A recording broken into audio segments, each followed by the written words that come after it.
Councillor అభ్యర్థి మన నందరం ప్రశాంత్ అన్న గారు మున్సిపల్ చైర్మన్గా అవడం చాలా సంతోషంగా ఉంది. ఎందుకంటే ఆయనకు సాక్షాత్తు తిరుపతి వెంకటేశ్వర స్వామి గారి కృషితోటి ఆయన ఆశీర్వాదంతో ఈయన ఈరోజు చైర్మన్ పదవి ఎక్కబోతున్నాడు. మాకు చాలా సంతోషంగా ఉంది.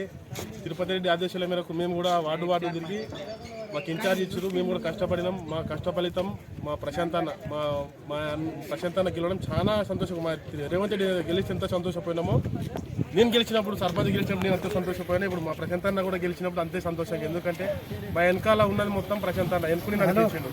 ఆయన గట్టి ఉంటేనే మేము గట్టి ఉన్నట్లా. ఆయన గెలవాలని దేవునికి మొక్కినాం. ఆయన గురించి ఇంకేదైనా కానీ చేయడానికి మేము తయారున్నాం. చాలా ఇది ఒకటి మాకు ఒక అదృష్టంగా భావిస్తున్నాం. మా ప్రశాంత్ అన్న మా చైర్మన్ కావడం చాలా సంతోషంగా ఉంది. ఆనందం పట్టలేకపోతున్నాం. జై రేవంత్ అన్న, జై తిరుపతి అన్న, జై ప్రశాంత్ అన్న.